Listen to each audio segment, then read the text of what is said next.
So I'm going to show you how to cover a cake in fondant today. I had started doing some tutorials on my little characters that you might see there, but everything that could have gone wrong did. So I'm going to start with the basics, and I promise I will do a tutorial on those little guys at a later date. So right now I've kneaded my fondant. I've already torted and filled my cake, so it's ready to go. I use the upside down method. It's the only method that's just the one I'm really comfortable with, and it makes those beautiful sharp edges that I love. All right, so I've got a bit of corn flour down there.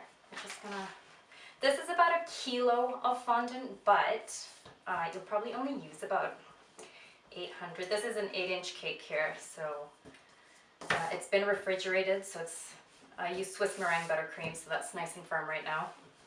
So it'll be a lot easier for the fondant to go over, and it's just easier to work with. I'm not gonna roll it too thin, but I don't usually measure. I just kind of eyeball, but I mean, you don't want it thin enough that you're gonna see the layers in between, but all right.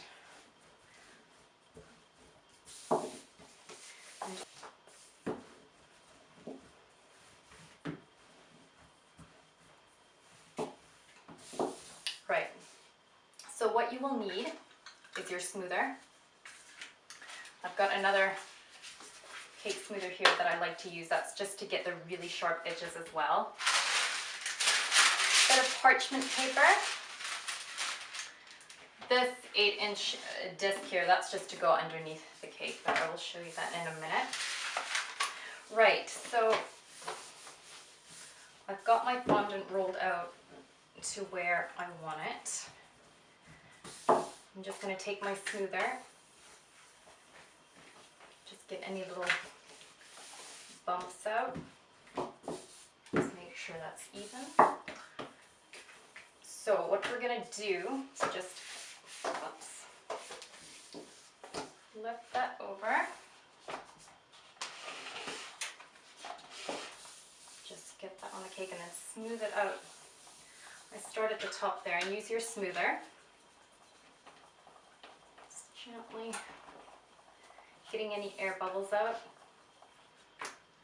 and then start slowly smoothing down the sides.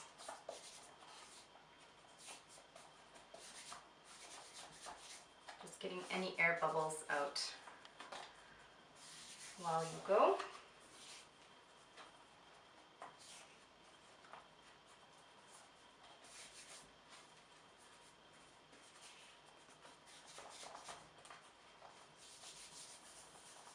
Don't worry if it starts to stretch a bit at the top. That's the beautiful thing about the upside down method, is that once you flip it over and start working all the kinks and all the elephant skin out, see, mine's cracking there a tiny bit, you won't even notice those after it's done.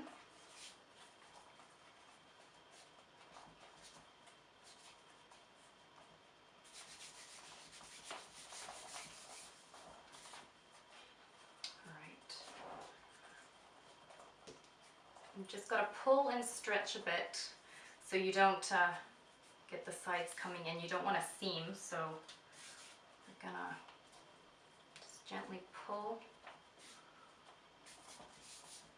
Not so much that you tear it, but right. Okay, so once that's covered like that, what you do is you want to take your smoother and just give it a nice, just smooth it all the way around. Again, you can, I mean, it's important, this is just getting all the air bubbles out, but we'll smooth it again once we flip it upside down. All right, so I'm just going to trim the excess fondant off.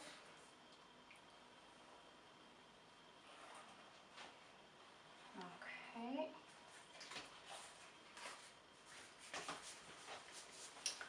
Now's the fun part. It seems a bit daunting at first, but you get the hang of it, and it's really quite simple. So what you do is put your parchment over here. You'll need another board that's preferably bigger, but mine's not. It's not the board I really want to be using. Give me a minute.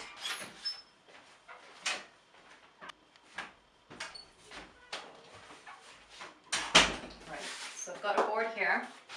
It's just slightly bigger than the 8-inch cake that I have. So you're going to put that down, and very quickly,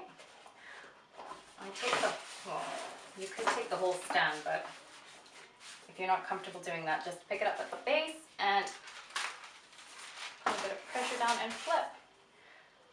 So you can take that off.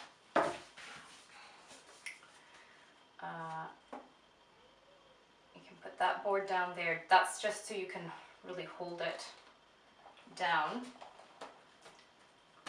And then you take your smoother and just gently bring the sides of the fondant up.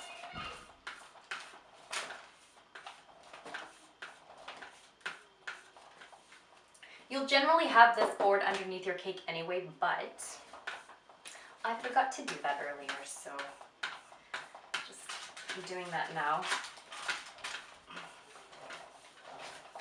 Okay, so from there, I'm going to take my smoother and just gently guide the smoother down to the bottom until it hits the bottom of the cake board there. And you might have a few ragged edges, which is totally fine. I actually prefer that because then you can cut it away and you get an even sharper edge. So I'm seeing I've got an air bubble here.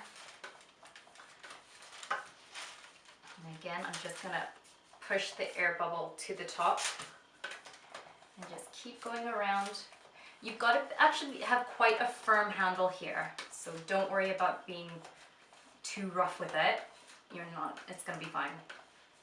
So just keep doing that all the way around, keeping quite a firm pressure on the top as well.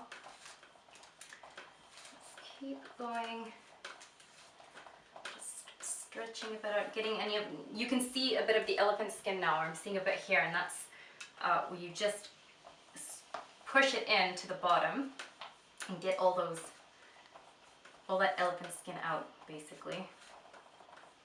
Keep pushing, almost there. Okay. So once you do that, I just give it another run around. Got a bit of elephant skin here, but you know what? I'm not too bothered because that's going to be covered up anyway. So if it's going to be covered up, it's fine. No.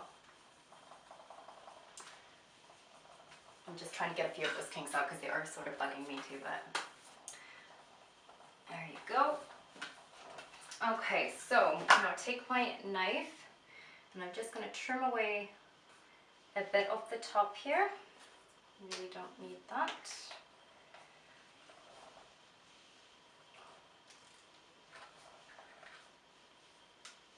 Okay, I need a new blade here. Once you've trimmed the fondant from the top, this is when you take your smoother and basically you go around the edge. You could use a knife for this. I just prefer to use the smoother because it just forms just more perfectly to the cake, really. So you just go around like that and just cut away any of the ragged pieces and the fondant that's pulling away from the cake. Right, so once you do that, you can take your cake board, put that on top. this is where I tend to just try and get it as even as I can, or centered as I can. Right, so that, take it from the bottom, flip it over, and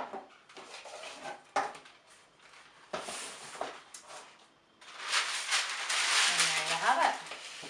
So what I do now is I just take my smoother again, just to get out any rough parts or parts that you aren't quite happy with. Give it a smooth over. A perfectly beautiful, sharp-edged cake. Trust me, once you do this method, you will not go back. Let me know if you have any questions in the comments below, and I will be sure to get back to you. Yeah, thanks for watching.